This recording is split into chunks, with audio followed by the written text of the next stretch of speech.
Good afternoon, ladies and gentlemen. My name is Piotr Wilczek, and I currently serve as Ambassador of Poland to the United States. And it's my great pleasure to kick off the discussion on one of the most important issues in transatlantic relations, namely energy security. I am pleased to see so many people here for whom the topic really matters. Thanks to the Atlantic Council and Central Europe energy partners, we are able to gather today a distinctive group of experts from both sides of the Atlantic. Poland highly appreciates the close cooperation on energy security it has with the United States Congress and US administration.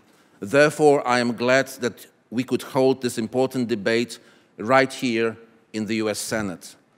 I would like to welcome and thank especially Senator Ron Johnson of Wisconsin, who found time in his busy schedule to join us today, and for all the assistance of his great team in organizing this event.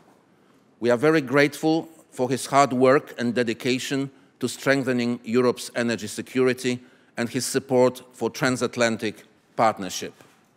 The Polish government clearly understands the importance of energy security and has been working tirelessly to increase our diversification options, as our region until recently was almost entirely dependent on only one supplier of gas, Russia.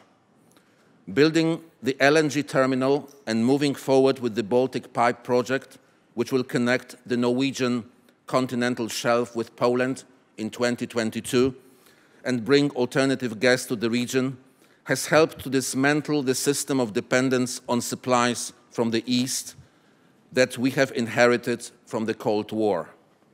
Although a lot of progress has been made and the level of security has risen noticeably, we cannot stop or even slow down our efforts to be fully independent from Russian gas deliveries.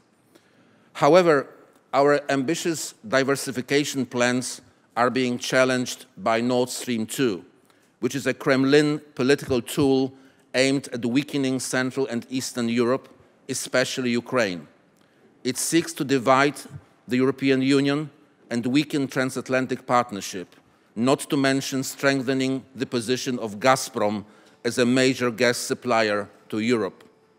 In our opinion, the expansion plans to build additional strings of the Nord Stream pipeline are unjustified in light of the dependence of the European Union on gas supplies from the East, as well as unused capacities on existing supply transit routes from Russia to the European Union.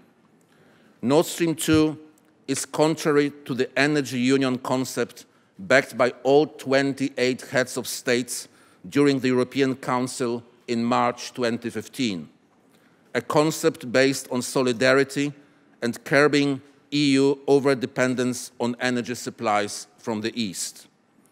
The concentration of 80% of gas supplies from Russia in one route would diminish the energy security of the European Union. It would also limit the competition of alternative sources. Ukraine has proven itself a reliable transit country for Russian gas transit.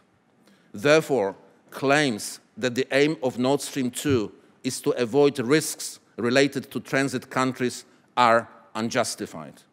Every project which facilitates the sidestepping of Ukraine weakens the already difficult economic situation of this country, its negotiating position in talks with Russia, and distorts the balance of power between Russia and transit states, thereby opening the region to more coercive policies of the Russian Federation. The active involvement of the United States of America is crucial to ensure Europe's long-term energy security. We should remember that Nord Stream 2 divided the European Union first, and not the US sanction policies. In our view, the interests of a few particular private enterprises should neither set goals nor drive state foreign policies. We, as the European Union, should work closely with the US administration to align our efforts and sanction policies to bring peace and stability in Ukraine. Nevertheless, we shall not hesitate to reach for tools that are sometimes disliked by few, but can be very effective and can help us achieve our main goal, that is a fully sovereign and independent Ukraine. Ladies and gentlemen, I am confident that close cooperation in the energy sphere with our American partners and friends will strengthen the Transatlantic Alliance and help European diversification efforts. Without further ado, let me give the floor to Senator Ron Johnson of Wisconsin and later to Vice President of the European Parliament, Professor Zdzisław Krasnodębski. The floor is yours, Senator.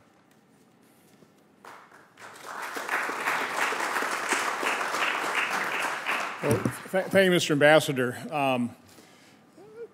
Just so you know, I'm not a real big energy expert, and the fact of the matter is, everything that the Polish ambassador talked about Nord Stream 2, I agree with, and I believe recent events prove that the Trump administration also agrees from that standpoint as well. So what I'd like to do is, because you're going to have a bunch of other experts that know a whole lot more about this than I do, although we've held hearings and I basically understand the issue, I'd rather spend my time just providing a little bit of my perspective, of the American perspective, so maybe you can understand exactly why we're thinking the way we think. First of all, I am not only chairman of the Homeland Security and Governmental Affairs Committee, I'm also chairman of the European Subcommittee on Foreign Relations. I made far more trips to Europe last year than I thought I was going to make, primarily because I believed that Europe needed some reassurances based on where this administration started, the fact that there wasn't a real commitment to Article 5. We really thought it was important, myself, Secretary Mattis, Secretary Tillerson, the Vice President, eventually the President, that it was very important for us to reaffirm America's commitment to NATO and to our European partnership, our partnership with the Western democracies. Probably the best example I've always used on that, if you understand, to make this understandable, how unanimous the support is. And I realize we don't have total agreement within Europe of our position on this, but the United States Congress unanimously approved lethal defensive weaponry for Ukraine.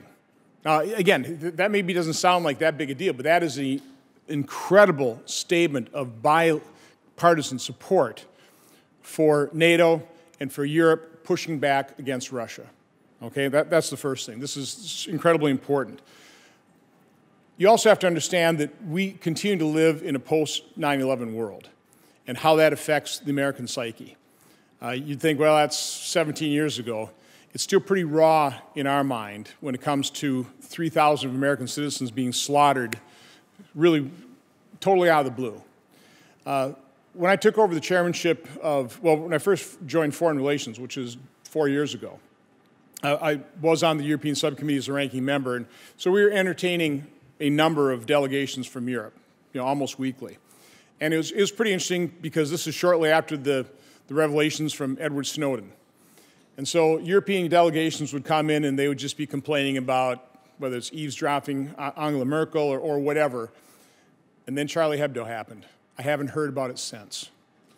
So it is just, from my standpoint, true of I don't care what nation, security, safety is first. And when a nation feels threatened, that is going to set up a host of different events and a perspective of trying to keep your nation safe. And now that, unfortunately, Europe has felt the sting of Islamist terror, they also are on board in terms of our mutual information gathering, intelligence gathering capabilities, which I think is absolutely important. When it comes to Russia, I wish Russia were no worse than a friendly rival. Unfortunately, I believe Russia, to Western democracies, has become an unfriendly adversary. I don't want to see Russia slip into the category of enemy. When you take a look at Russian aggression, Georgia, the frozen conflict in Transnistria, Crimea, eastern Ukraine, how they are trying to grow their influence very effectively in Syria. You see that aggression, it needs to be responded to, and it has not been responded to adequately. When you see their propaganda, their disinformation, and the effect that has on particularly Eastern European countries, take a look at what they tried to do in Montenegro. That was far more than just meddling in an election. Had they actually carried that out, that would have been an act of war against the Parliament and the Prime Minister. And of course, we don't know exactly what happened in terms of Russian meddling in the US election. I mean, I could argue the effect, I think it had very little effect, has been blown way out of proportion, but the attempt is still troubling. And it drives certainly congressional policy toward Russia, where there's not a sanctioned bill that'd be presented that probably wouldn't pass overwhelmingly, if not universally.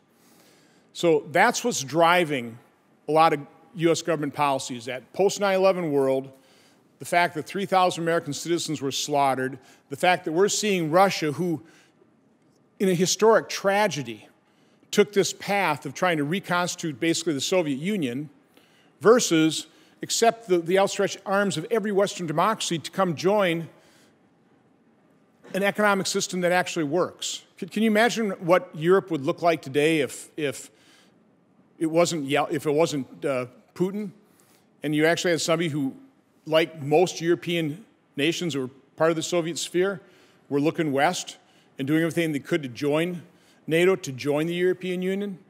So one of the things I do want to point out to our European partners, I made a number of trips over to Serbia and Kosovo.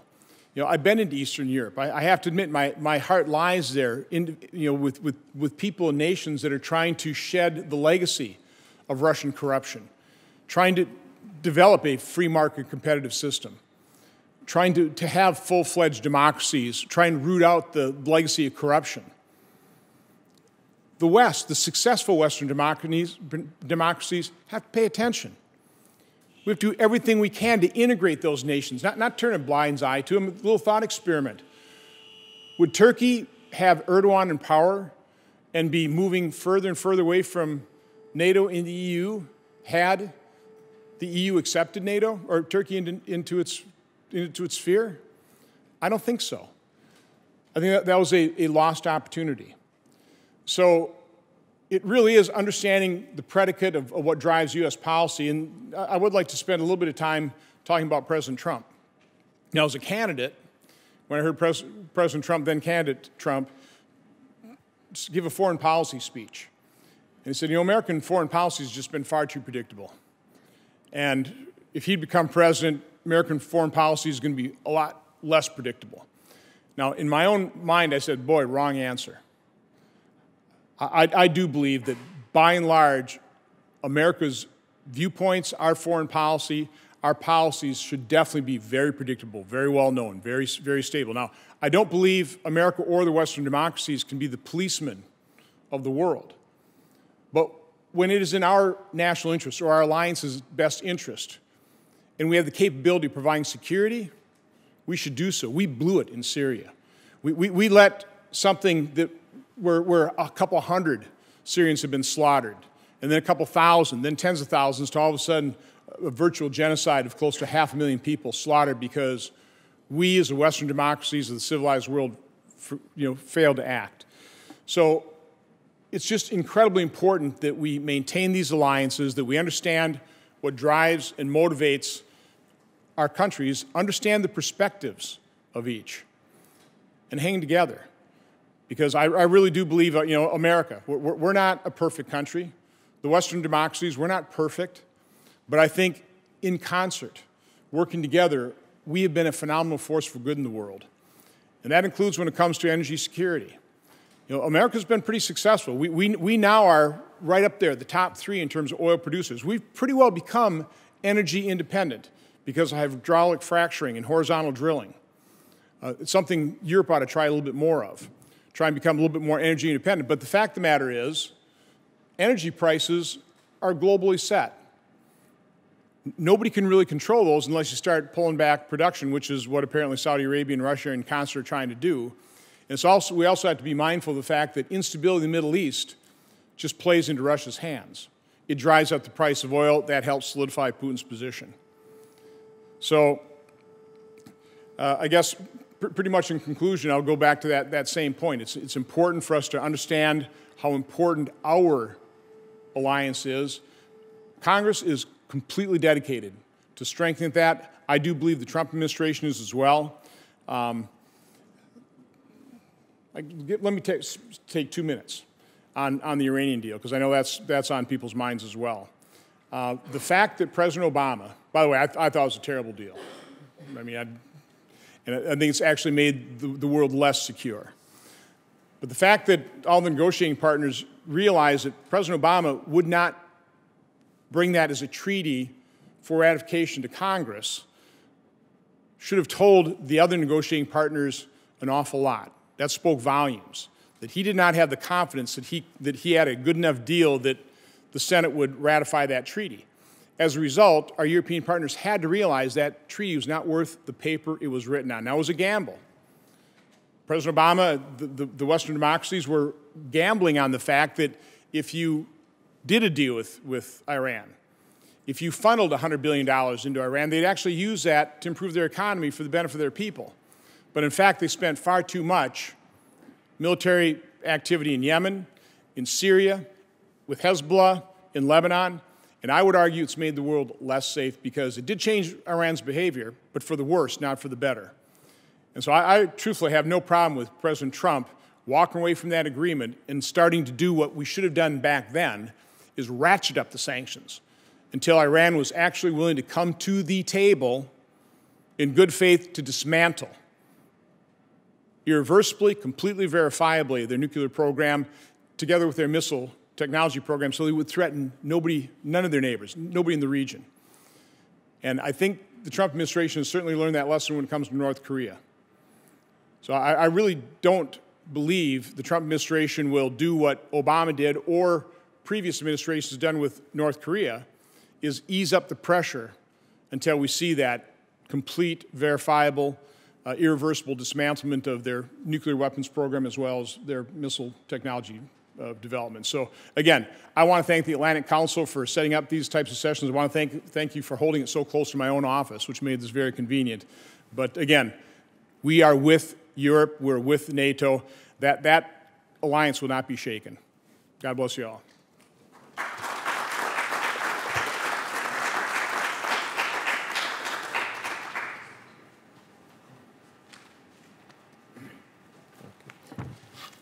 Thank you, Senator Johnson, for these very clear words. I must say, one has to come from Brussels to Washington to hear such a clear message. I just wanted to say some words from the perspective of European Parliament, if you allowed, because I think that the topic we are discussing here is not the questions only Eastern Europe, Western Europe, Poland, Germany, Ukraine, and so on. It's a European question. And as you probably know, that the European Commission and the European Parliament took recently several steps to complete energy union and to ensure the energy security and to create well-diversified and competitive gas market in Europe. For instance, there was a new regulation concerning the intergovernmental agreements and it was in last year. This is also the main aim of the amendment of the gas directive. And this gas directive should clarify the core principle of energy legislation, third-party access, tariff regulation, ownership, unbundling, and transparency. And it will apply to all pipelines to and from third countries up to the border of the EU's jurisdiction. So Nord Stream 2 is seen in this context. And as the Commission stressed, Nord Stream 2 cannot happen in the legal void or exclusively according to the law of third country. And this is also the position of the European Parliament. A majority of European Parliament, I hope that Mr. Butikofer, my colleague from European Parliament, agree, is against this project because of European aims. And the draft report from EP, from the European Parliament, had been officially adopted on the 11th April 2018, and the members of the Parliament also approved the start of talks with the Council. And the votes were 41 for this report, 13 our colleagues were against, and 9 abstained. Yeah. Mostly those who voted against the draft report were from several countries, but different political fraction, different political group, EPP, European People's Party, but also socialists, mostly from southern country, Germany, some colleagues from Czech Republic. In many respects, the position of the European Parliament is more strict than the Commission. For instance, MEPs tightened up the condition that must be met before exception can be made to gas market rules, derogation and exemption. Yeah. The new Article 36 dealing with the new pipelines imposes a 5-year maximum fixed time limit for exemptions and increased EU Commission involvement in deciding derogation, involves member states whose markets could be affected by pipeline infrastructure, as well as the authorities of the relevant third country. The committee also included the amendment to say that when decided upon exemptions for new pipelines entering the EU, the Commission should consider any EU restrictive measure, such as economic sanction, imposed on that third country. And so on. New article, for instance, new Article 49, as adopted by the Parliament, stipulates that the Commission shall issue a recommendation on the compliance of the derogation with applicable rules on competition when exemption for existing pipelines has been granted. I should mention also that some political groups, especially my group, ECR, European Conservative and Reformers, ALDE, Liberals, and the Greens, wanted to see a stronger implication engage of European Commission in this process. However, some political groups, EPP and Socialists and Democrats, face a strong opposition from inside, especially Italian and Spanish delegation, because Spanish and Italian delegation were afraid about, EU pipelines going from the south to the north to the Europe. As you know, probably the situation in Council is more complicated. The Council has not yet adopted its position. It is planned to be done before the end of Bulgarian presidency, probably in the next days. There is a strong opposition composed by several member states as Germany, Belgium, Netherlands, Italy, and Bulgaria. And this new directive, if adopted, will apply to all gas pipelines, also those from Norway, Algeria, Libya, Tunisia, and Morocco. Yet, the Nord Stream is a special project. It is not only and primarily, it has not only and primarily economic meaning, but politically and geopolitically. Today's Russia is not Norway and Algeria. And as we know, also the Gazprom is not a normal company, and European Commission carry on the antitrust investigation against Gazprom, and we are waiting for decision will be signed settlement agreement tomorrow. We will see what this settlement agreement would look like.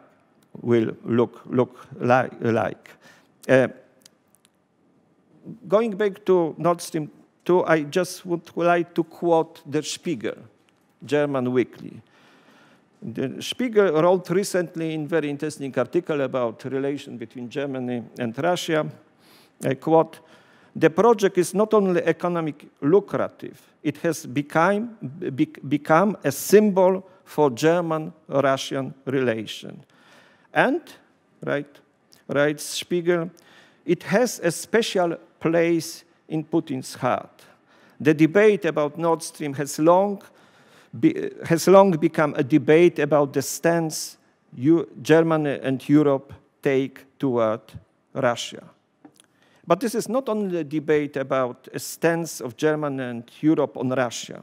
I think it is about Germany's attitude to Europe. It is a test for Germany's credibility as self-proclaimed guardian of European values and principles, self-proclaimed and acclaimed. The Nord Stream 2 will divide Europe even more. And this is why it has important political, geopolitical meaning. It's not only, I'll say, not about Poland and Germany, it's about union, about European integration. And it will determine the mutual trust between member states. And this is, I think, also what makes this project very special and not comparable with any other pipelines. Thank you very much.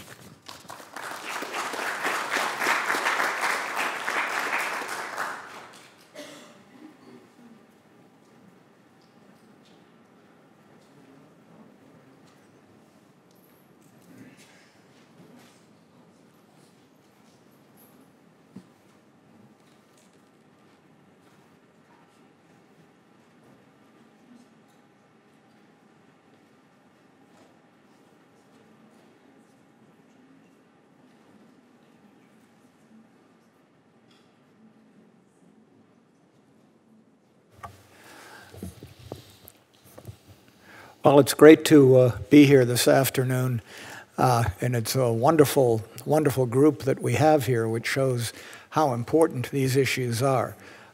My name is Richard Morningstar. I'm the founding chairman of the Global Energy Center at the Atlantic Council. I can say that over the years, I have testified many times before Congress, and I am very happy that at least for one time, I'm looking out that way instead of looking in the other direction. On behalf of the Atlantic Council, again, I want to thank you for being here for this discussion on European energy security. It's something we care about very much. We're certainly pleased to have worked with our friends at the Polish Embassy, and special thanks to Ambassador Wilczek and Bartosz Arabek from the Embassy for all of the work that they've done, and also a thank you to Central Europe Energy Partners for their support of the event. In some ways, it's fairly remarkable that we're sitting here in the Congress of the United States talking about European energy security. And we'll talk more about that during this panel. As there are many in Europe who, not from the countries that are here today, Poland and many of the other Central and Eastern European countries, but many in Europe say, well, what is it the business of the United States that we would be concerned about this? Well, I think the senator explained that, and we'll hear more from others, and maybe some contrary views too from some of the panelists. Let me briefly introduce our distinguished panelists and then jump into questions. We're not going to have presentations. I'm sure you're happy to hear that. We're just going to start off with questions, and I'll ask a series of questions to the different panelists. And then hopefully before too long, we'll just open it up to the audience for any questions or comments that you may have. So briefly to introduce the panelists, we have my good friend Piotr Namski, who's the Secretary of State in the Chancellery of the Prime Minister of the Republic of Poland, responsible for the energy portfolio. He's held several positions within the Polish government, having served as Deputy Minister of the Economy, head of the National Security Bureau, and a member of the Polish Parliament. We also have Reinhard Bütikofer, I hope I'm pronouncing it right, close enough anyway, who is a member of the European Parliament representing the European Green Party, of which he serves as the co-chair. And he sits on the Committee of Industry, Research, and Energy and on the subcommittees on Security and Defense and Human Rights. Sandra Oudkirk, who's the Deputy Assistant Secretary for Energy Diplomacy in the Department of State's Bureau of Energy Resources. She's a career member of the Senior Foreign Service and previously served as Acting Deputy Assistant Secretary for Threat Finance and Sanctions in the Bureau of Economic and Business Affairs. Ed Chow, it says here last but not least Ed Chow, but since you're before Brenda, she can be last but not least. But Ed Chow is a senior fellow in the Energy and National Security Program at CSIS, an international energy expert with more than 35 years of industry experience, and he spent 20 years with Chevron in the US and overseas assignments. And last but not least, Brenda Schaefer, who's a senior fellow with us at the Global Energy Center and a visiting researcher and professor at Georgetown, and she specializes in global energy trends and politics, policies in the South Caucasus and the greater Caspian and Black Sea regions, which is where I met her first, Caspian Energy, and also East Med Energy. So just so remind everybody here, this is an on-the-record discussion. It is being recorded, and it will be archived on the Atlantic Council website. So let me start by turning to Minister Namski and ask for your comments on what's happening in Poland with respect to energy security. What are your plans for diversification? How much is Poland affected by the reliability of Russian gas supplies? And given all the different diversified things that you're doing in Poland, why do you care so much about Nord Stream 2? Thank you very much. Thank you for the invitation for this meeting, gathering. Thank you, Senate, European Parliament, Atlantic Council. By the way, do I have time for my intervention? I mean, how much? I would suggest to each of the panelists, since I'd really like to create a dialogue back and forth, and the audience, 3 or 4 minutes. Okay, thank you very much. So let me first start with a more general remark.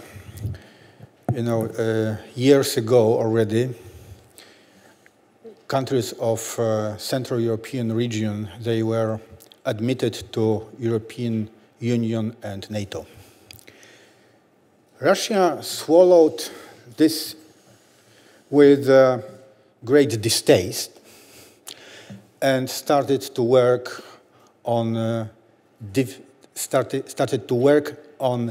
division of such a way unified Europe.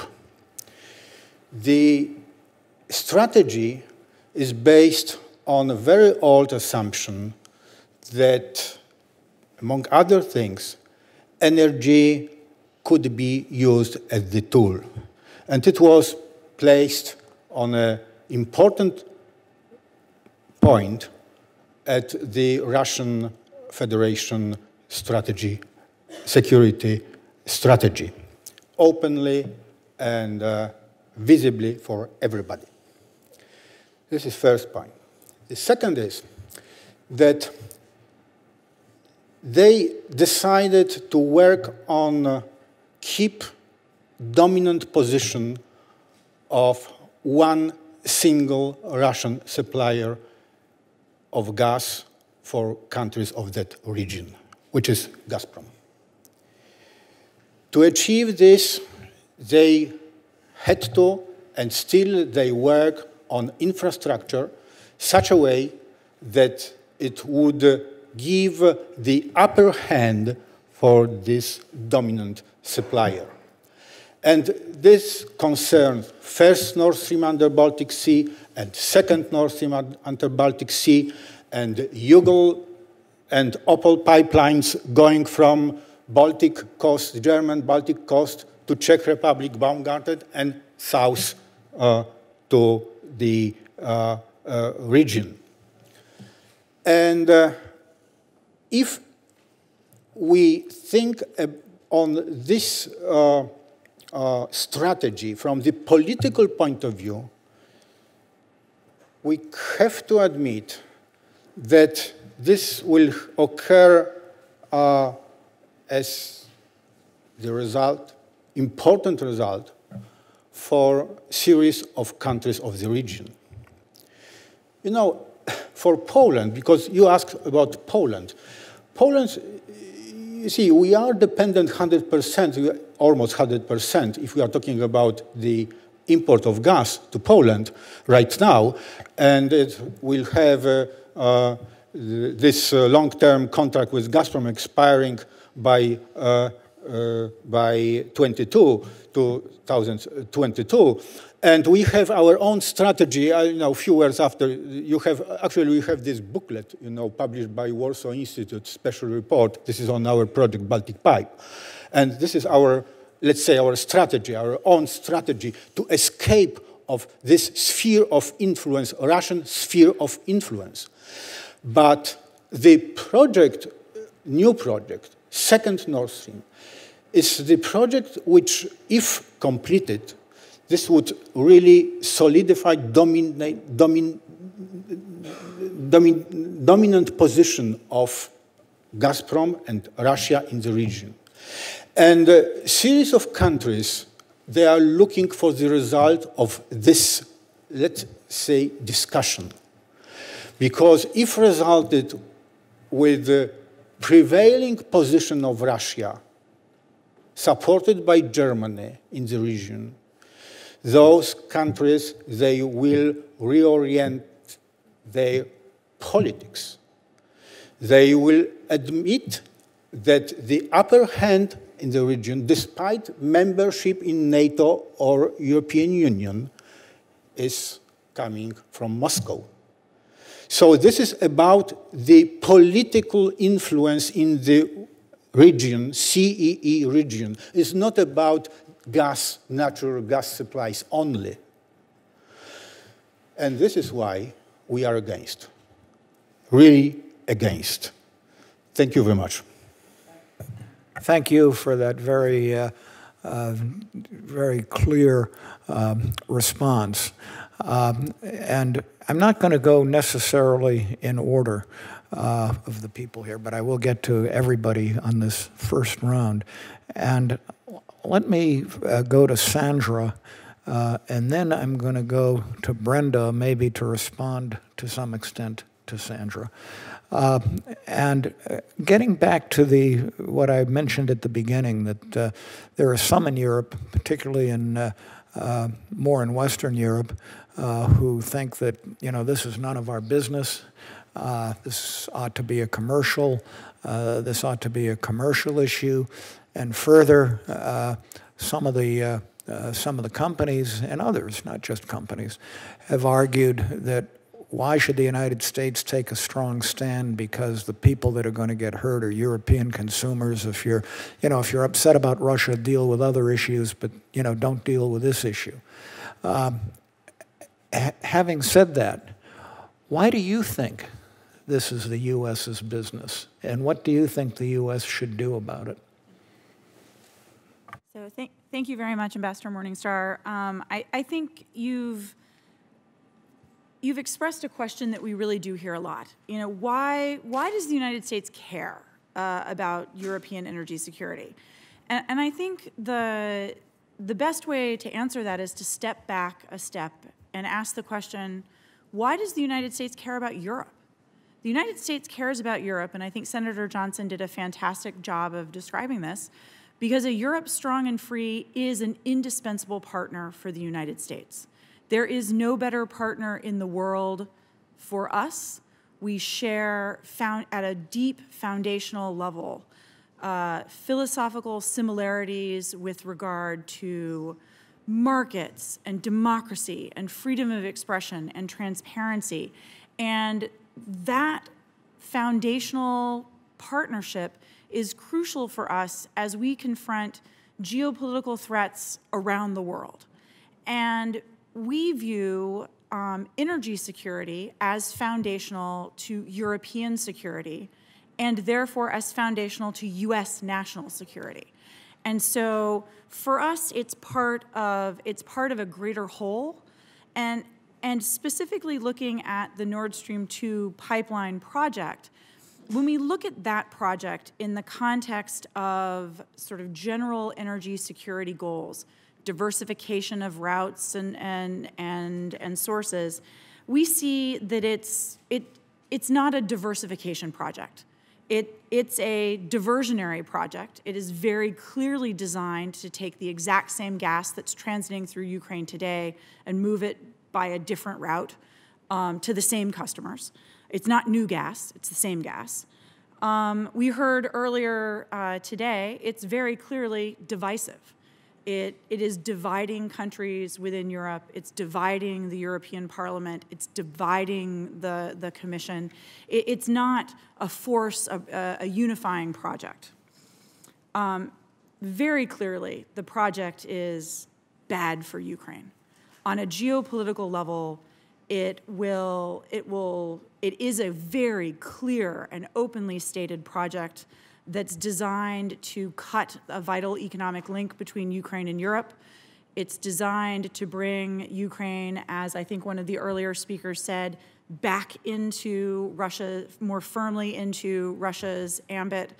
And that's not good for Ukraine, it's not good for Europe, it's not good for the United States. So I think when we look at the pipeline in its entirety, we see a whole lot of cons and very few pros. Let me just follow up with one question, and then I'll ask Brenda. One of the things that we also hear in Europe, in fact, it might be some language I would, if it could be done, ought to be taken out of the Sanctions Act from last summer, is that all we care about is LNG exports. How do you answer that? I think, yes, and if that language could be changed, if I could go back in time, I would certainly argue to change it. I think LNG exports and U.S. LNG exports can play a part in European energy security as a method of diversification. However, I think if you look back at the historical record of U.S. opposition to the Nord Stream 2 project, you see very clearly that we opposed this project before we began exporting LNG. The very first LNG cargoes left the United States in late winter, early spring 2016. We had been on the record opposing the Nord Stream 2 project. Before that, we opposed the Nord Stream 1 project, and at that point, we were looking at importing LNG, not exporting LNG. So I think that's an issue that can be very easily conflated because it's a discussion about gas. But I think it's certainly not true. It's not where we're coming from. We obviously would like to sell our LNG to anyone who would like to buy it, but we don't have a U.S. state-owned gas company. U.S. gas is marketed by independent companies, some of them American, some of them foreign. They're sold at whatever price the market bears to whomever wants to buy it. We don't sell gas with destination clauses. The gas should go to where it makes the best economic sense. You know, ironically, when I was in the government and doing the kinds of things that you're doing, the irony is that the greatest proponents of U.S. LNG exports as well as oil exports were Europeans. And now that argument is being turned against us. And it is, I think what you're saying is right, that, you know, that LNG exports are going to go where the market is, which right now is Asia, Latin America. But the importance of U.S. LNG is that it will force other competitors to keep prices low. Because the LNG exports, our LNG would then be an alternative, even if no molecules are sold to Europe in the end. Ambassador Morningstar, I think that's true, but that's true about anyone's LNG. It's true about Qatari or Australian, any LNG. That's I said anybody, that would apply to anybody. Let me turn to Brenda. You've heard Sandra's arguments. You've heard for years all the geopolitical arguments and so on.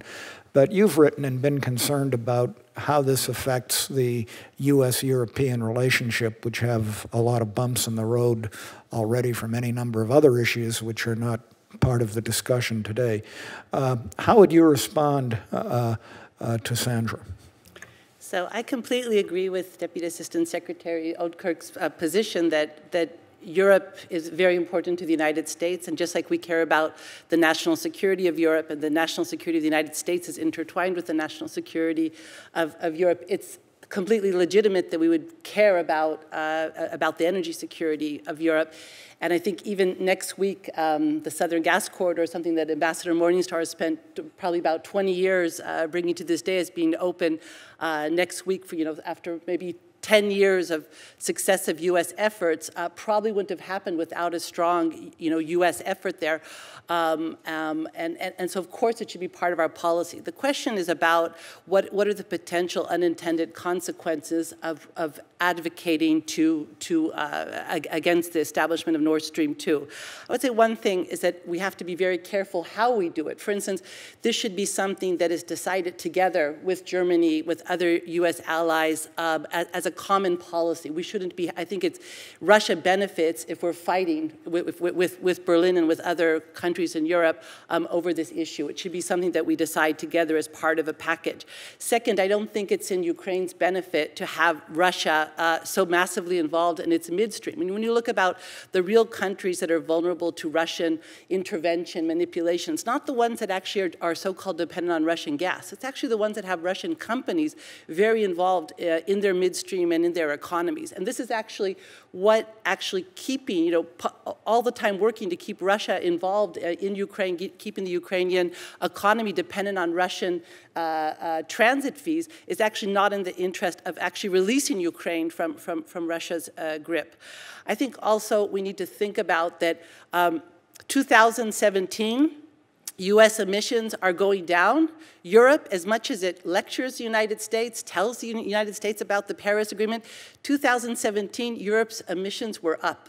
And Europe is going to need more gas in order to correct that. Not only are Europe's emissions up, Europe's air pollution is up, especially in Germany as well. So we need more gas into Europe. We need it in a secure way.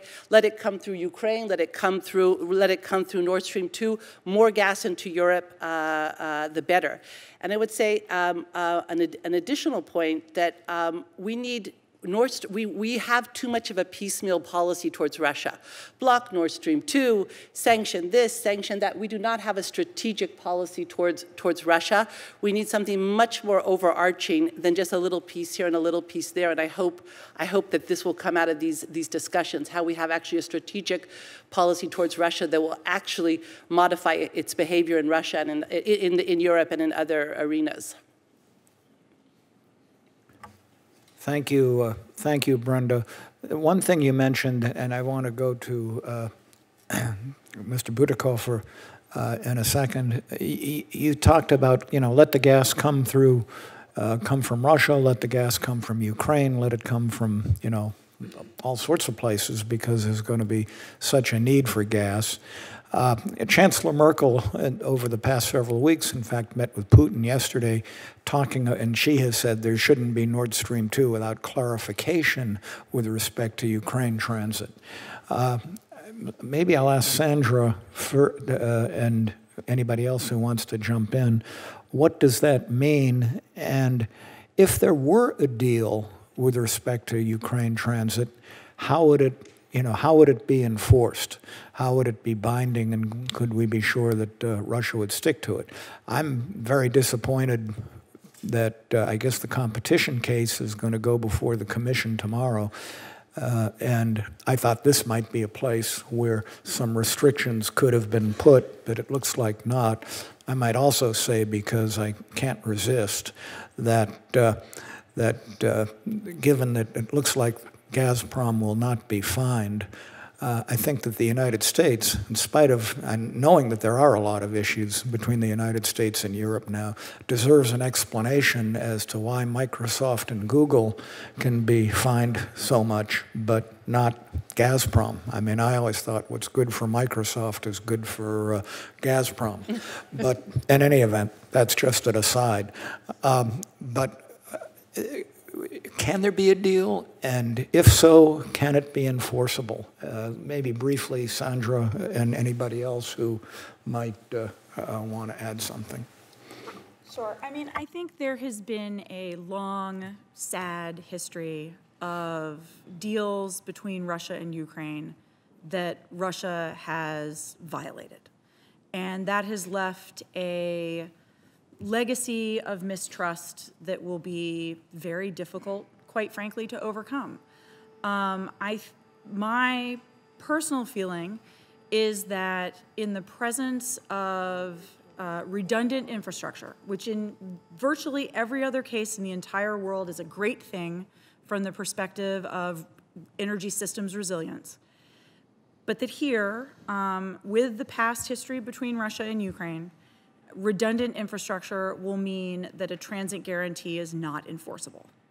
I don't see how an enforcement mechanism would work, given the stated goal of diverting around Ukraine. So what happens if there is then a deal on Nord Stream 2? What do we do? Anything? I mean, I think we need to address hypotheticals when they become realities. She's still in the government. You wanted to say something about this, Minister Namsky? Yes, just a word.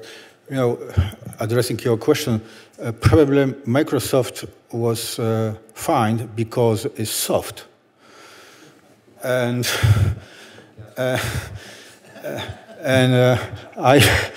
I believe that that this might be part of the issue. We are too soft.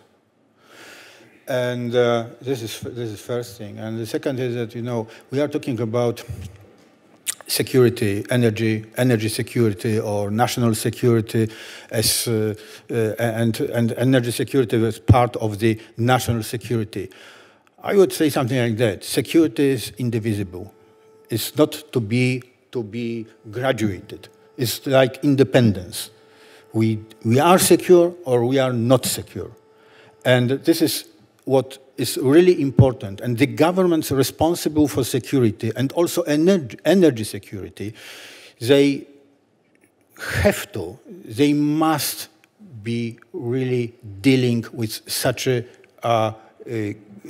moves like second Nord Stream or domination of one supplier, politically driven supplier as Russia is. Thank you. Let me turn to Mr. Bütikofer. You come from, I think, a very interesting perspective, being part of the European and German Green Party. And as I take it that you are very much concerned with the promotion of renewables, the effect that more and more gas may have on that, and the effect on Nord Stream 2, or of Nord Stream 2. How do you look at these issues of energy security? How do you see gas in the future for Europe? And how do you feel about Nord Stream 2? And how monolithic is German opinion with respect to Nord Stream 2?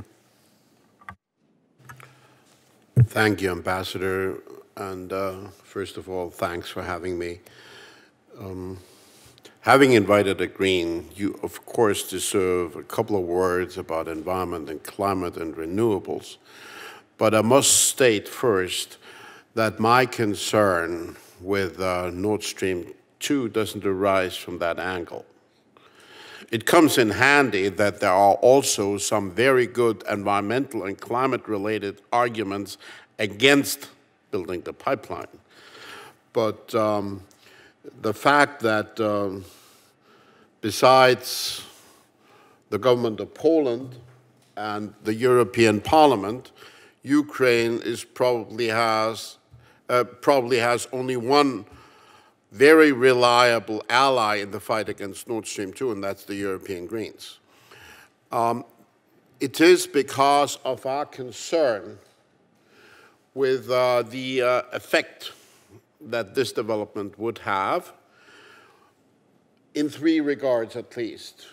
Once, with regard to the destabilization of Ukraine. It's already been mentioned. I don't have to make many words on that. Second, because it's having a divisive effect on the European Union, in particular between Poland and some Baltic countries and Slovakia on one hand and Germany on the other.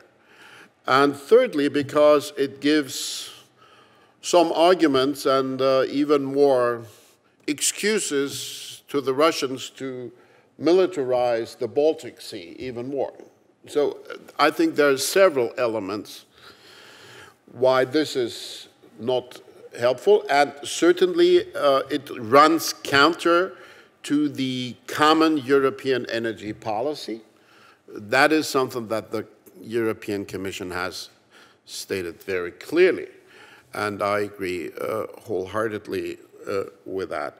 Now, in my own country, you have invited a somewhat atypical German, because I'm, as you realize, with those who criticize the project.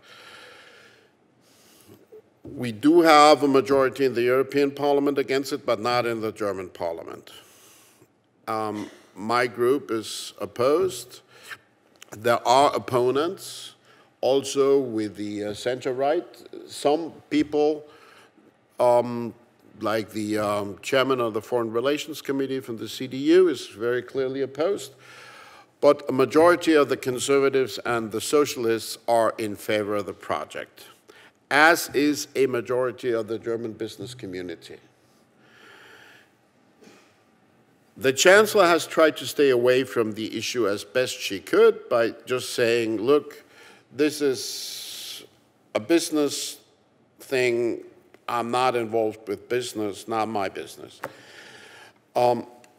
She had to give up that line more recently when she spoke to Ukrainian President Poroshenko and others. It's far too obvious that even if you would describe it as a business deal, it still has manifest political implications, and the German government can't run away from those. They're acknowledging now that they want to work on the Ukrainian dimension. I have heard government officials using different words. Some have argued that they want to convince Russia that in the future there should be some gas transit through Ukraine. Others have spoken about substantive gas transit through Ukraine. Nobody has given a figure. As far as I know, presently the volume is at between 80 and 90 BCMA, and what the Russians have proposed, if I remember correctly, was in the range of 10 to 12 BCMA, which is ridiculous. I mean, that's not substantial, and that's not economically feasible, and it is just another way of saying we want to kill the European transit as a perspective. I have no clue how the German government wants to deal with that difficult position. I mean, they are, because they've hesitated so long, they are in a tough spot.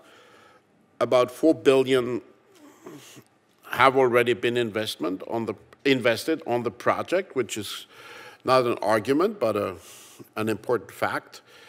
And I think it would need several factors coming together to still stop the project. I'm not saying it's over, but I'm also not saying it's going to be easy. And I would warn against the assumption, and there I agree completely with what I understood Brenda as saying.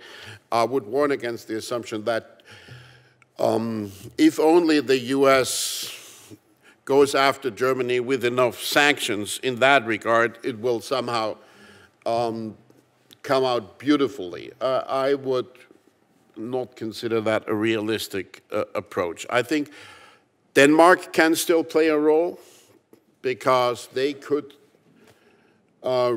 reject the request for permits based on a new national security law that the Danish parliament just recently passed. That would at least grant some additional time for the process. I think the European Parliament can play a role on the basis of what Mr. Krasnodębski has described, this new legislation on the gas directive. I assume that possibly the Polish Competition Authority can play a role, which has also had a word in this regard. And I believe that the persistent question to the German authorities, assuming you still consider that a business project, which I don't think is really credible, but granted, are you really gonna let that go ahead and pay the price that you would have to pay with regard to destabilizing Ukraine, with regard to the important effects it has on European divisions, and with regard to national security and European security? And I still hope that these arguments can be made stick. Before going to Ed, who... Oh, and I forgot talking about environment, but maybe you, if you're really interested, you can come back to that. Thank you very much. Actually, I want to follow up on a couple of things with you and then turn to Ed. And I just want you to know Ed is not being slighted. He is the last but not least, but he asked to be the last. I will not to breach a confidence. I was hoping to yield my time to the rest of the panel. But let me, in that light, let me just follow up with what you said and the chances of stopping Nord Stream 2 at this point. You mentioned the, changes to the third energy package, I guess, that would bring, which would make clear that there's jurisdiction over offshore pipelines. One question, one other area that I'd be curious if you had any thoughts on, what about the European Court of Justice? Are there cases that could be brought before them that could have some effect? And I hear loud and clear what you and Brenda say about U.S. sanctions, and they could be fraught with difficulties. But having said that, there's still a lot of uncertainty with respect to U.S. sanctions, because even though it's discretionary right now on the part of the administration, where's Russian behavior going to be over the next several months? What's the Mueller investigation going to be? How is that going to turn out? If there is some kind of deal on transit through Ukraine, is there some way to enforce that through contingencies or something like that? So maybe a little more amplification on whether or not there's any realistic chance of stopping it. Well, as regards the issue of guaranteeing Ukrainian transit, I tend to agree with what Sandra said. Stop Nord Stream 2, that's the best guarantee you can have. Beyond that, I'm not sure. Regarding the battle over the extension of our third package to include territorial waters and the exclusive economic zone of European member countries, there is an impediment at this moment because the legal service of the European Council has come up with a judicial opinion pointing out that according to their analysis, this draft legislation runs counter to international maritime law.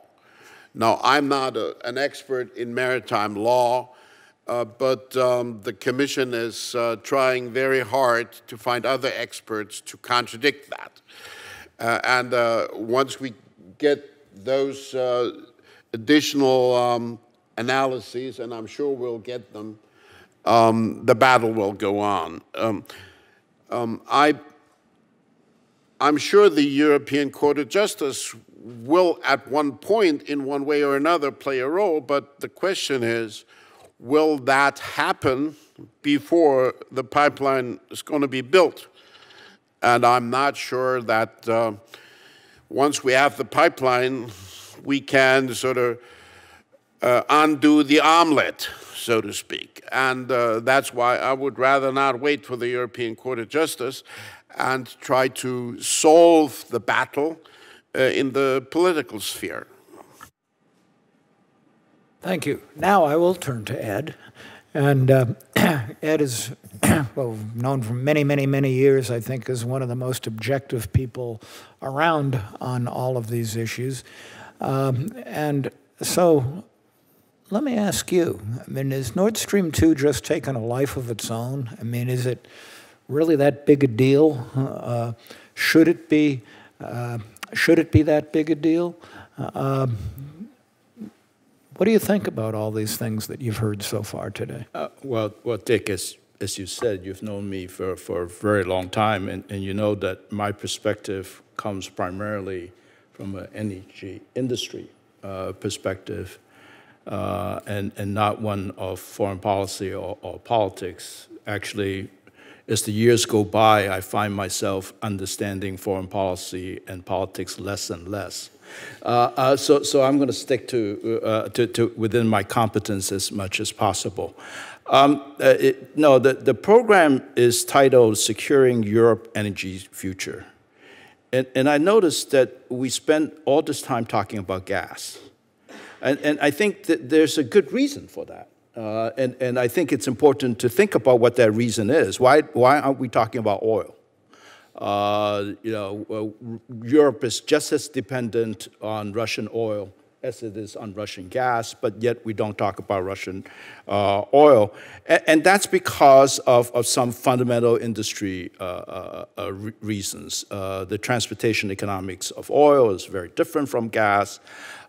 In terms of gas flowing across the continent, market integration is much more important, both in terms of physical infrastructure as well as the market business rules of the game, and in order to allow free flow of not only gas, but power across the continent.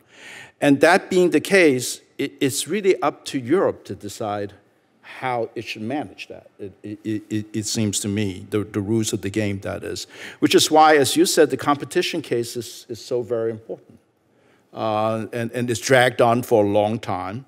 But it's not only the competition case. People talk about Europe's dependence on Russia for gas. Europe's about 1/3 dependent on Russia for its gas. Russia is 70% dependent on Europe as a market for gas.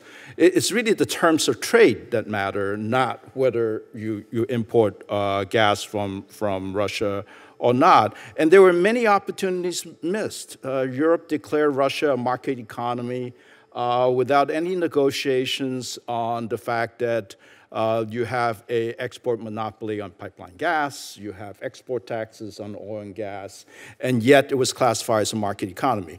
Never came up in the WTO accession negotiations with Russia. And I would say that America, which was too eager to bring Russia into the WTO, was similarly neglectful in terms of trying to force Russia into market rules. Russia's been trying to bypass transit countries ever since the Soviet Union broke up. I remember when we were negotiating a pipeline deal with Russia when I was still with Chevron, the first thing they wanted to do was debottleneck the oil transit through Novorossiysk to Novorossiysk that once went into Ukraine first before it goes back to the Russian Black Sea coast.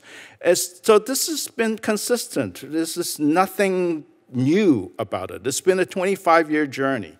You can see the Baltic Pipeline System 1 and 2, where transit bypass countries projects, that is.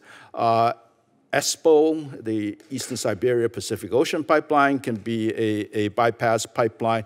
Certainly Nord Stream 1 was, Blue Stream was, Turkish Stream today is, yet I hear very little comment from US government officials about Turkish Stream, which is just as important a Ukraine bypass pipeline as Nord Stream is. So it's consistent. There's a business logic behind it. If you are a producer, shipper, or if you are a gas buyer, you would like to bypass transit risks if it were at all possible. It's a question to Russia of affordability, not of optimal economics, I would say. Russia has a very good track record of building economically suboptimal projects. And Nord Stream 1, Nord Stream 2 might be in that category as well. In terms of US intervention on these matters, I have to say we've been remarkably consistent. Ronald Reagan opposed the Soviet gas pipeline in the 1970s. The George W. Bush administration opposed Nord Stream 1. We've been very consistent of opposing every pipeline project.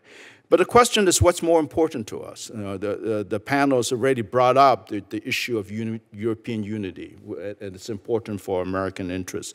A transatlantic alliance as well. And where does that rank in terms of the priorities of things that are important to us? What happens if we fail to stop Nord Stream 2? What would happen then? Are we willing to apply secondary sanctions? And what does that do to the larger goals or not?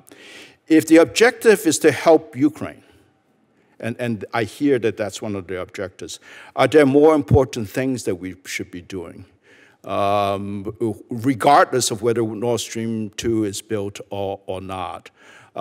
Ukraine energy reform is stalled. I mean, make no mistake about it. I'm leaving for Kiev tomorrow afternoon, actually.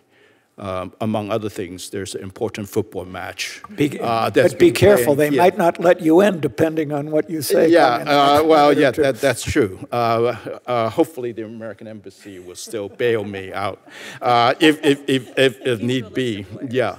But you know, what about the idea of an international consortium to run the transit system? That discussion has been sidetracked now. And our efforts, U.S. efforts, that is, to start Nord Stream 2 helping advance Ukraine energy reform, or has it become a distraction to Ukraine energy reform? I think that's a question worth examining. Is the objective to punish Russia? I mean, it seems to me the senator was mainly talking about punishing Russia. Well, if we want to punish Russia, there are more effective direct ways of punishing Russia, including in the sphere of oil and gas, than on Nord Stream 2, it seems to me. So in my mind, Nord Stream 2 has taken on a symbolic importance that's beyond its significance as an energy matter. And that's primarily for political and foreign policy reasons, not for energy reasons. And since I already stipulated I have no competence in foreign policy and politics, I will stop here.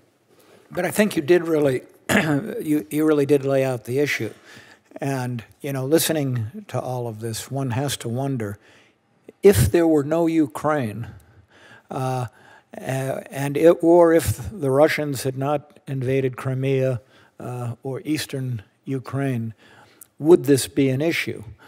And that at the end of the day, is it really a Ukraine issue? Which from a political standpoint, for the reasons stated, is a very important issue. And then how do you weigh that against the other, you know, the other points? I think we still would, United States would still oppose the project. I mean, the question is it worth the political capital that we're currently investing in opposing the project in terms of the overall national that may be, but I think, and as you said, we opposed the gas projects during the Cold War, but I think that the Ukraine situation and the political consequences to Ukraine, apart from the $2.5 billion of transit fees, makes it, I think, very salient, and it sets out the debate between, you know, the European view on the commerciality and the European consumers and all that kind of stuff, and the politics.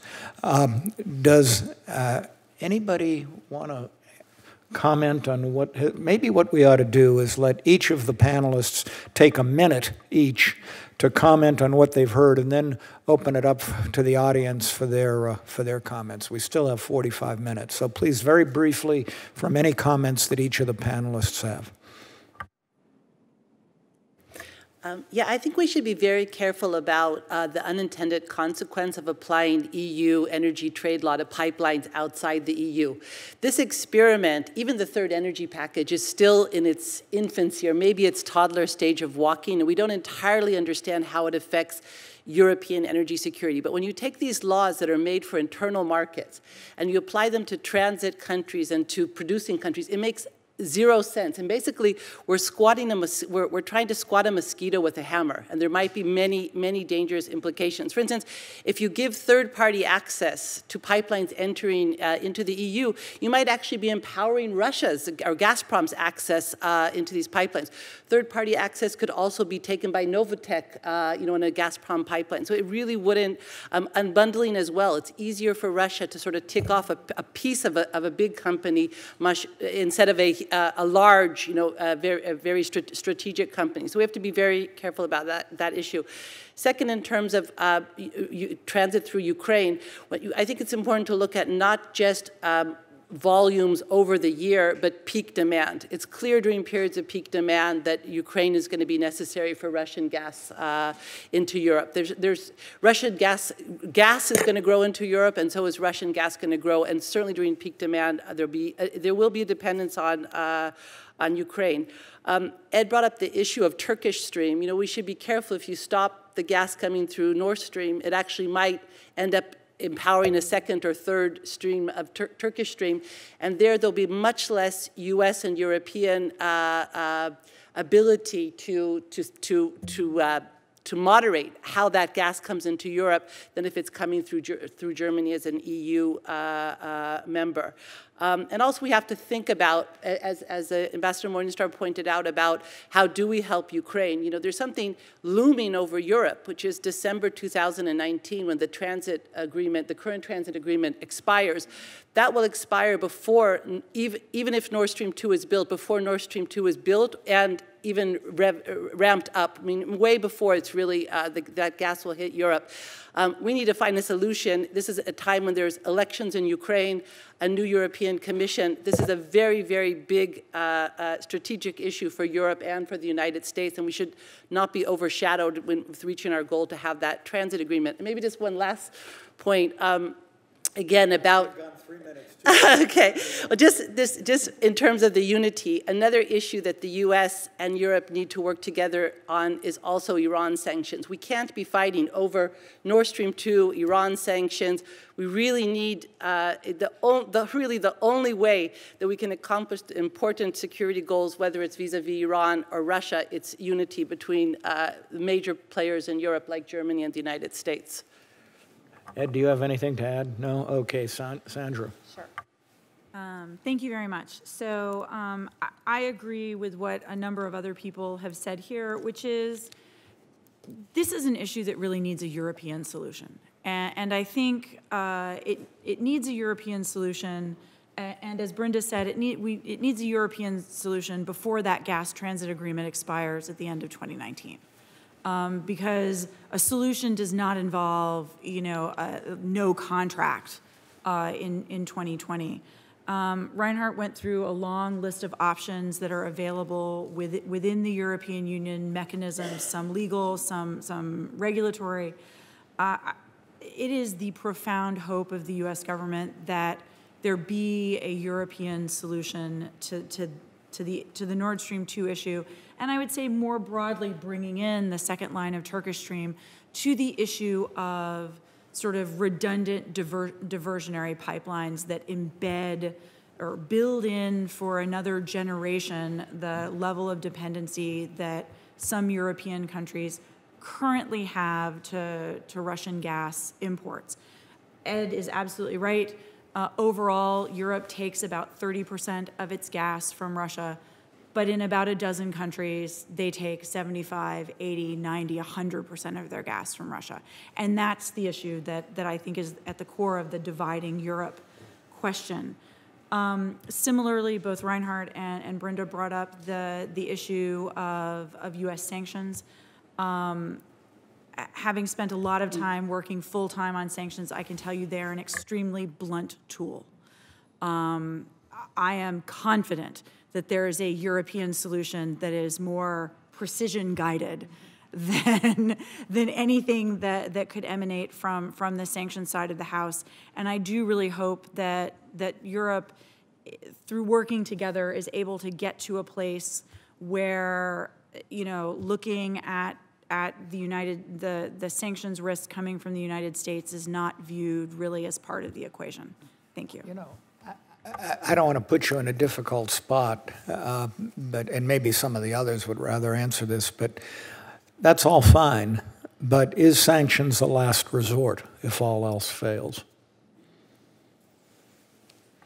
Well, I am going to descend to a talking point that I know some people in the audience have heard many times, which is we never comment on future sanctions designations. We have a permissive legal authority to target Russian energy export pipelines. That authority is there. Reinhard. I would like to use my minute to hint at least at the climate-related green argument that I promised and didn't deliver. We believe from an environmental point of view that the European Union, if it stays true to the ambition that it has stated with regard to the energy transformation, is not going to need all that much additional Russian gas or from wherever at all. There might be more important use of gas for energy generation, but then we could greatly reduce the amount of gas that is being used to heat our building stock, where we basically waste 50 cents on every dollar because we're not energy efficient. So, I mean, there are studies that clearly point out that there isn't that much of a need for additional Russian gas. On the other hand, we're in a very tight spot with regard to the so-called carbon budget. I'm not sure that all of you are aware of the concept, but basically it says that if we want to stay within the Paris limits, the 2-degree or 1.5-degree limits, then there's just that much CO2 that we can emit. Presently, per year, the EU emits 3.6 gigatons of CO2. The overall carbon budget from 2015 to 2050 is about 50 to 60 gigaton of CO2. So if we continue to emit CO2 at the level of today, we will exhaust the budget within 17 years at the most. That's like somebody, like a family who knows that's what we have to eat all year, and by June they've eaten up everything, and then what? So I think we would have to pursue a more ambitious policy of transition towards renewables. Presently, the plan of the EU is to reduce CO2 emissions by 40% by the year 2030. That's not good enough to stay within the Paris world. Minus 40% ends up leading into a +3 or +4 degree world, which is catastrophic. So I think that's an additional argument why we want to stop carbon lock-in, and why we also oppose, apart from what we've discussed so far, why we also oppose that from environmental perspectives. Thank you very much. Minister Namsky, your comments. Few points, 3 points. First, third package which is the case if we are talking about energy package.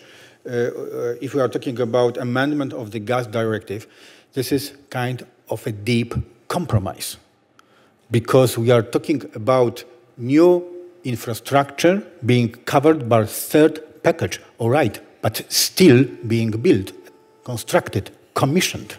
So we are talking about conditions for existence of second Nord Stream. And we are against second Nord Stream. For Poland, because we are supporting this amendment to gas directive, but this is really deep compromise for our government as well, because it means that we are agreeing to first Nord Stream. We never did it before. We never ever did it before. Second is what we can do just to make this promise given by Mr. Putin that he will transfer some or transit some gas through Ukraine. We have nothing. Recently, the court in Stockholm decided that $2.6 billion should be extracted from Gazprom to Naftogaz, Ukrainian Naftogaz, as a fine, right? It's not the way. There is no way to do it, you know. So far, we know that Gazprom is switching ownership of its assets out of Russia to other companies, Russian companies. So even this way will be cut down. And the last one, I think that keys to, solution to this problem lies in Berlin and Washington. And in Berlin, you know, our German colleagues, they started discussion, probably a bit late, but anyway, openly, for the first time. They started discussion over this issue. And there are differences mentioned by Mr. Buttihofer, and I think that the price, political price for German government, for Germany, even not this very government, but for Germany, will be really enormous if they go for this project. Because it's about solidarity, it's about unity, and I agree with Sandra, saying that for United States, the unity of the Western Hemisphere is something which really counts. So action from Washington in assistance to keep this unity, you know, would be really precious. Thank you. Well, those are all excellent comments, and let's go to the audience. We still have some time. There are microphones, so people can raise their hands and then maybe stand up and identify themselves and make whatever comment. I see there's a hand right over here. Steve Winters, independent consultant. It just seems from the way this is presented that Putin must be extremely happy with all these divisions and things he's causing, if that wasn't his initial purpose. But my question was, could somebody go back to the case of Bulgaria and the old South Stream? And remember, the Bulgarians were under a lot of pressure from other parts of Europe to not approve that part of the South Stream. And then Putin took it personally and sort of said, well, that's it, Bulgaria's out.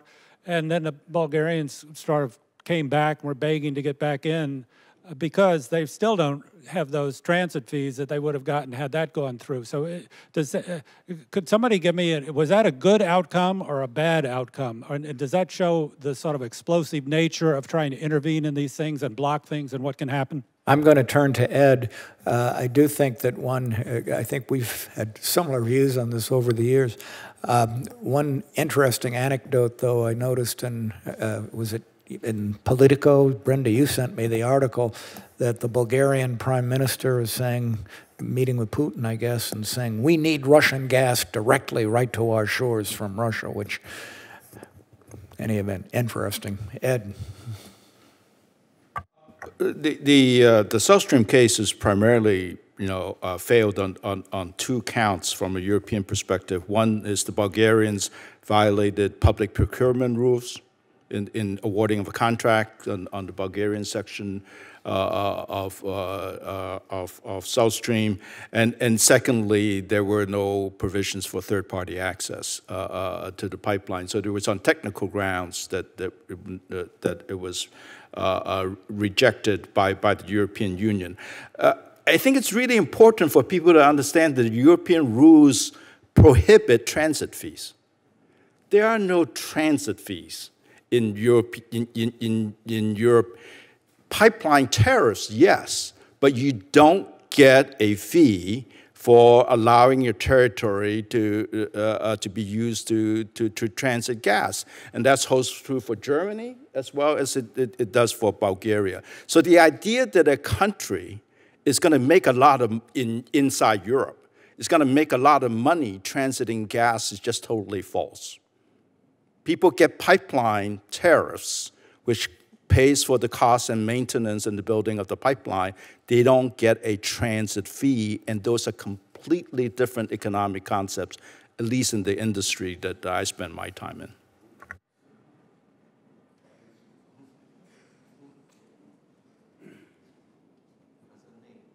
Well, thank you.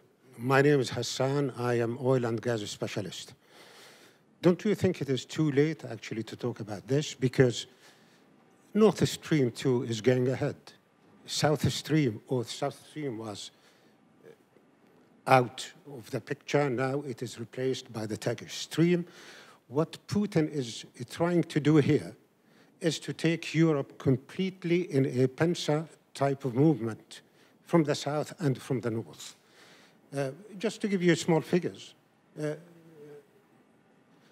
the Northern Stream 1 and 2, they have 110 billion cubic meter of capacity per year.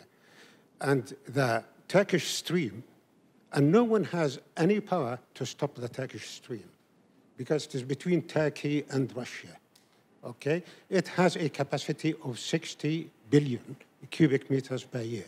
And the two, they actually exceed the present capacity of supply of Russia to Europe, which is 140 billion. What Russia is trying to do is to stop everyone from actually supplying, to stop Europe from to diversify their resources. Since for the past 10 years, Putin actually with South Ossetia is only a few kilometers from all the pipes coming from the Caspian Sea and from Turkmenia to Europe.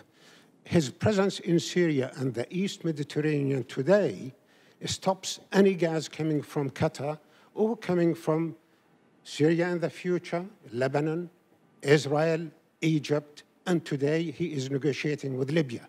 So he is controlling all this. He is controlling all the actually supply route to, and he will continue. He will not give up on the North Stream 2 and of course the South Stream. He was facing actually a divided Europe who could not decide. Europe has 28 countries to decide something where Putin is the only person to decide what he wants with Gazprom or Rosneft and et cetera, et cetera. Thank you. Do you want to comment on that, Sandra? And then maybe... Sure, I'd be happy to. And I think I heard others, rustlings over there as well. And rustlings here, too. Whoever wants to comment. I'm going to start with a very short comment. I think there is definitely an effort to portray the Nord Stream 2 project as inevitable and unstoppable. But I will say, there are still, I think, remaining a lot of levers in Europe that are capable of delaying, significantly delaying, profoundly changing the nature of the project. And now is the time for Europe to pull those levers.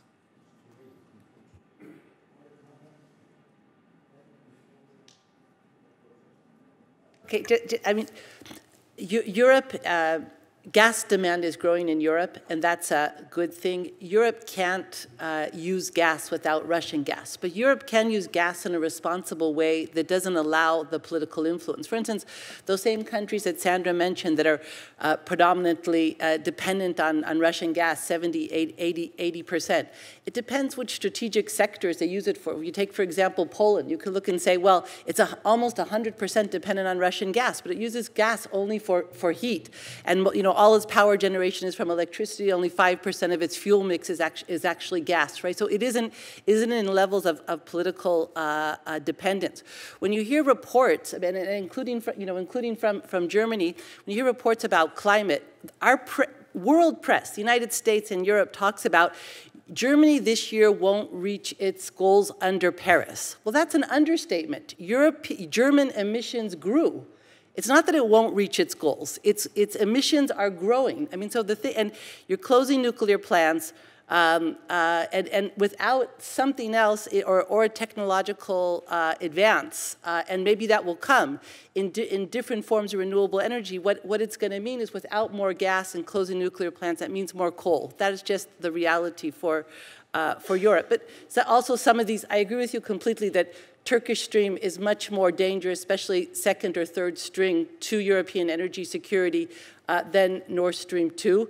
Some of the numbers there I would disagree with some of the numbers you mentioned. And the gas that's coming in from the Caspian is from Azerbaijan and not from Turkmenistan.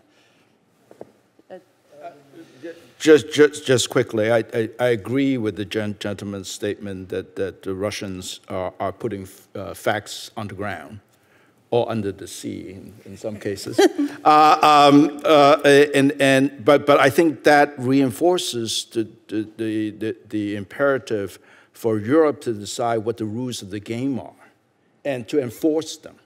So that it really doesn't matter if you're 100% dependent on Russian gas imports, because you have an integrated market with the free flow of gas back and forth. You can do location swaps and all kinds of commercial means of diversifying your gas portfolio, even if you are an inland European country.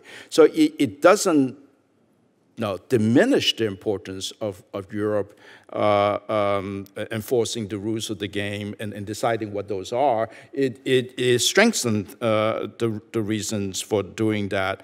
And just one word on gas demand in Europe, because people say this back and forth. I think there's a little bit of misunderstanding. Gas demand in Europe may be flat, but gas import demand in Europe is going to rise because of the decline in domestic production. In both the North Sea and in particularly in Groningen in the Netherlands. So there will be increasing import needs for gas for Europe, even if demand is stagnant.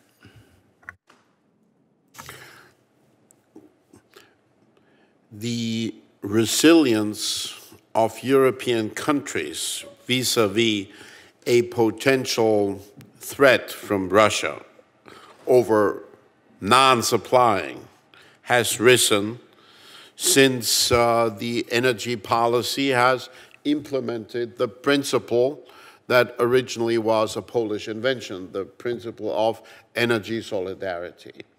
There are studies that clearly point that out. In Germany, but also other countries that are more reliable, the resilience has been rising, number one. Number two, I'm not going to fight with you, Brenda, about what German energy policy is getting wrong. That's another topic. Invite me back, and I'll be happy to do that. But I want to make a point about the role of Germany vis-à-vis Russia in this context. A couple of years ago, it would have been a given that whatever the Eastern Committee of German Business, the Ostausschuss der deutschen Wirtschaft, would say would be defining German foreign policy vis-à-vis Russia. That is not the case anymore. And when you look at the Ukrainian sanctions, when you look at the role that Germany played in keeping together Europe with the sanctions against Russia, I recall having come here talking to my friends who all said, well, Germany is going to be the country that will break solidarity. And then they were all surprised that Germany was the country that kept European solidarity together, and also with the US on Ukrainian sanctions. So that there is a change in the attitude. And I think you shouldn't underestimate that. And I believe that has something to do with the fact that Putin has decided that he is going to be happy governing a petrol state, a state that relies on its raw materials and the export of the raw materials. The hope of German industry was that there could be a modernization partnership from which they would benefit, helping modernizing Russian industry. As Putin has given up that transformation perspective and has basically withdrawn to be a petrol state, the love has also diminished. And I think at the moment it would be a mistake just believing, because in the past there has always been this access, that this will be also the case in the future. There are things changing for the better, and we should find ways of utilizing that change. If I may, I would agree that there is a chance. I mean, I believe still there is a chance to diverse the decisions made by German politicians, because the stake is really high. It's really high. I do remember some, sometimes very hard, but very prompt talks with German colleagues, last years. I believe that, at the end, they know that they will not change the neighborhood. Neither we are going to change neighborhood. And that the substance for this relation is trust. And they are losing this substance going for this Russian project point.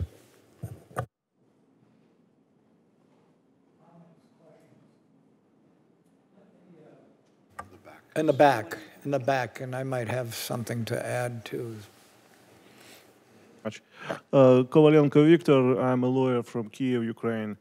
I just would like to follow the comment, previous comment about Putin, who is maniacally building these pipelines. Yeah. So what is the goal of these pipelines? There is an old Soviet pipeline, yeah, who is going through Ukraine. It works okay. Putin and Russia receive same money. So why are they spending that big amount of money on these new pipelines just to, say, avoid this Ukrainian now pipeline? So I had an explanation that he wants to kill Ukraine. Yeah. So what is your explanation for these efforts, political and say money efforts to build these new pipelines? Okay. Thank you very much.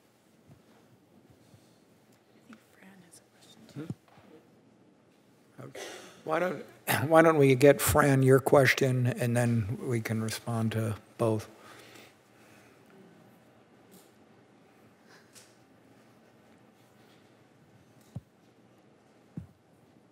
Fran Burwell, McClarty Associates. I agree with much that's been said about the Russian desire to use energy as leverage. But I think the question is, to what degree are the receivers of that energy resilient in the face of that desire to use leverage?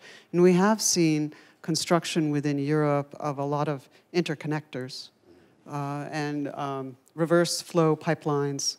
When I speak to Czech friends, they tell me that they used to be worried, but they're not so worried anymore. We've seen Ukraine for 2 years successfully avoid buying any gas directly from Russia for its own use. And it is the specifics of the contract that are now reversing that. But we all hope that Ukraine would go back to that kind of situation. But my question is, for Ukraine in particular, since we've seen the efforts of Chancellor Merkel in recent days, to what degree is it possible, or to what degree can the US government help Ukraine be less dependent upon either gas from Russia for its own use, or for being in a vulnerable situation as it negotiates the 2019 renewal or reestablishment of the transit tariff fees? Aside from the pipeline, there was, and this is to Assistant Secretary Udkirk, there was under CATSA, under 257, a report. And I wonder if that has been submitted to Congress, if there's something available that outlines specifically how the US might help Ukraine achieve more energy independence. Particularly, as I understand it, Ukraine is a very energy wasteful country. And then I would ask Ed Chow, since he's going to Kiev and he mentioned the state of the Ukrainian energy industry, what do you think has to happen? For example, the Chancellor's efforts hinge, I believe, on getting some private companies to invest in Ukraine and to take on some elements of that. And I wonder what you think needs to happen to have companies be willing to invest. I understand it is not a particularly friendly climate right now in terms of corruption, et cetera.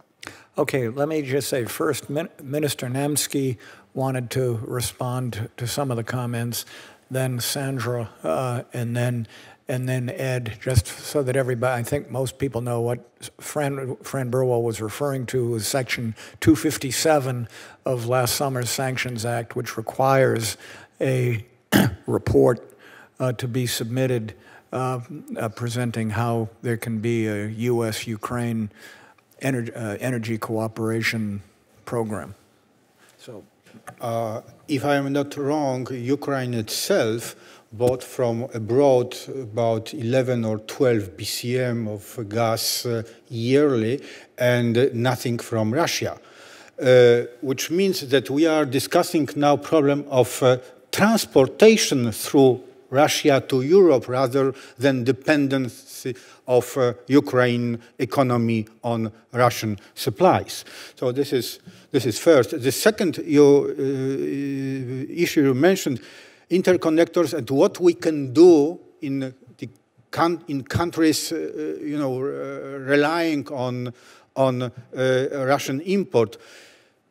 I can say what we are doing in Poland.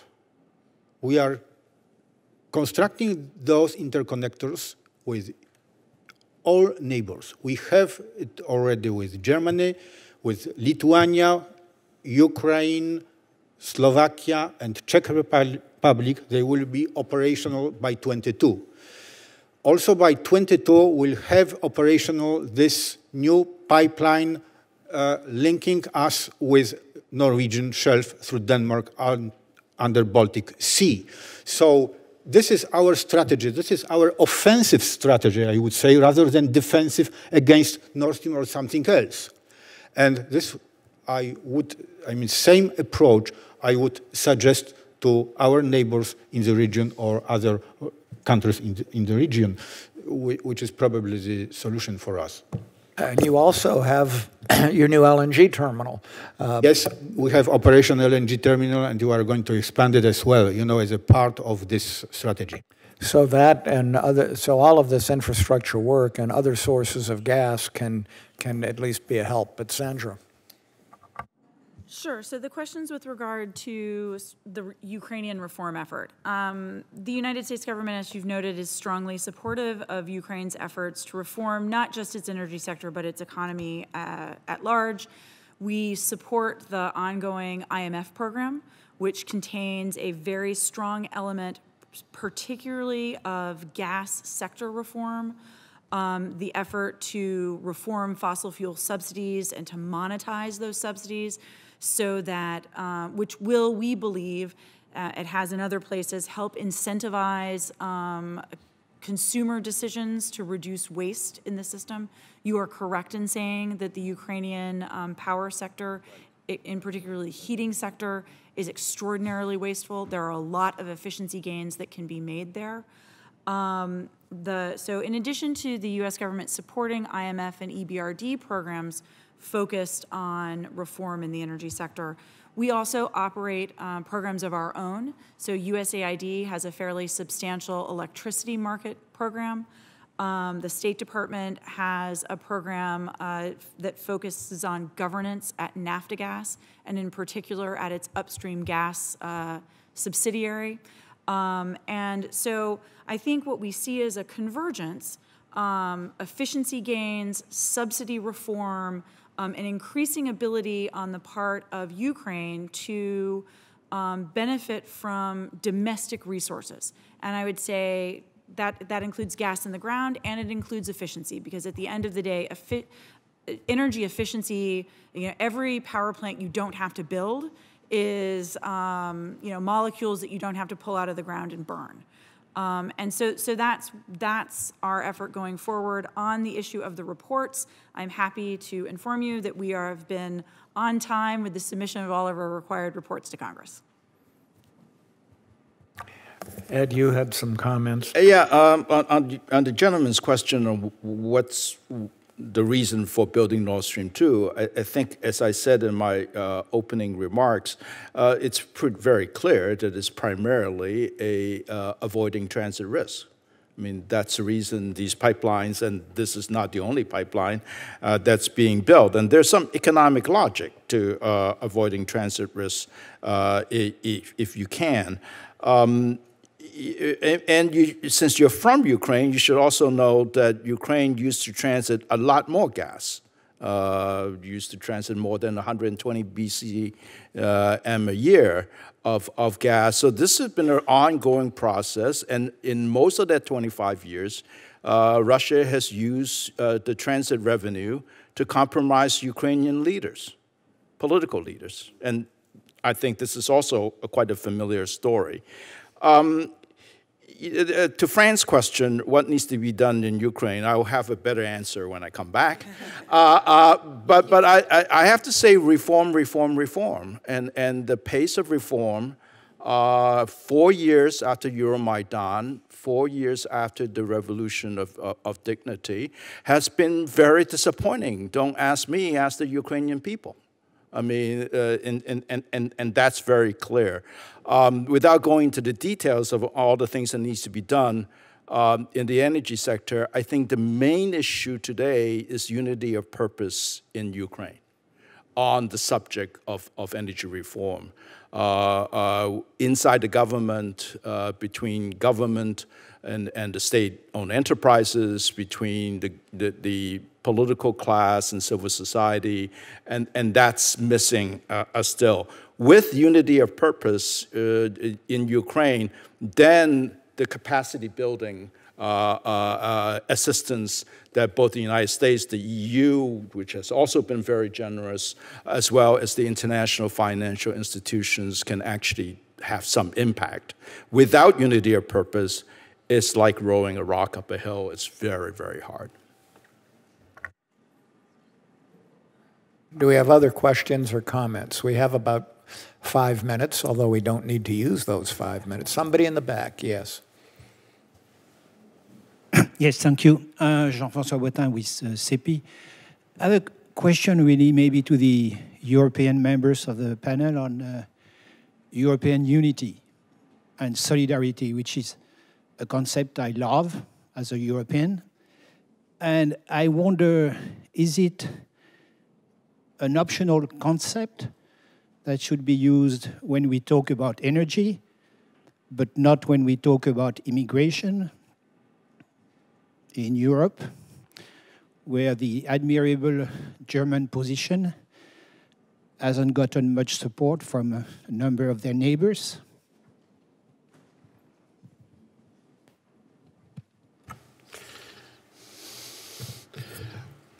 When French Minister Robert Schuman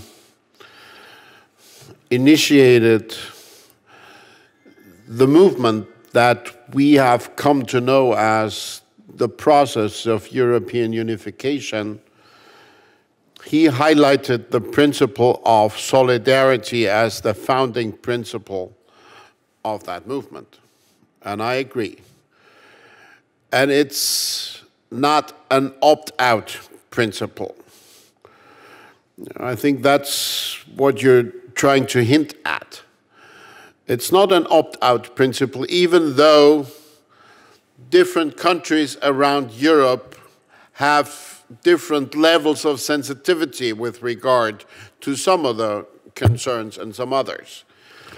So when you talk about, when Germans hear Italians talk about solidarity, they're afraid of being called upon to subsidize Italy. When Polish hear the Germans talk about solidarity, they are possibly afraid of being called upon accepting more refugees than they would want to.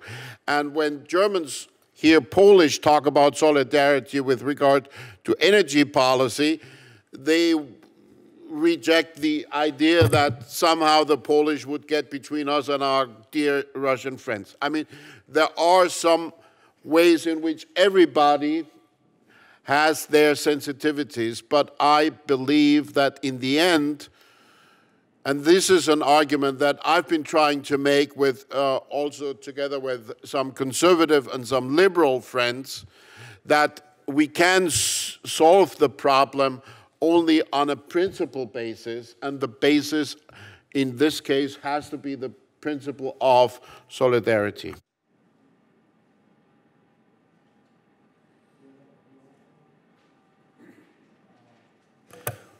What I may add to this is probably the condition which would be like that: don't do anything which could hurt your neighbor. Very direct and to the point. Any last questions? Let me just go back to one of the points that Ed made a few minutes ago, which I think is really important, and when you were talking about South Stream, and that it is so important that in much of there are ways to mitigate these issues, and we've talked about infrastructure, interconnectors, new sources of gas, but it's so critical, I think, that the EU follow its own rules and regulations and vigorously enforce those rules and regulations. And that I think one of the reasons, both Ed and I think going back 7 or 8 years, thought that South Stream, in fact, might not happen. Everybody else thought it was going to happen. And the key reason was that, in my view, there was the Bulgaria issue, but the Commission enforced its regulations. That's why, at least to me, this competition decision, and we have not seen what the final terms are, and so maybe it's prejudging it a little bit, we'll see. But to me, that's really disappointing, that if it's not rigorous enough, this is something where the Commission really had a chance, I think, to have an effect on the future. And let's see what the final decision is. Having said that, now with about a minute left, are there any last comments from the panel? No? Well, I think this has been a terrific panel, a terrific audience. Thank you all for coming. Thanks again to Ambassador Wilczek, Bartosz, the Polish Embassy, our guests from Poland, our guests from Germany and the European Parliament. I think it was great, and let's give the panel a big round of applause.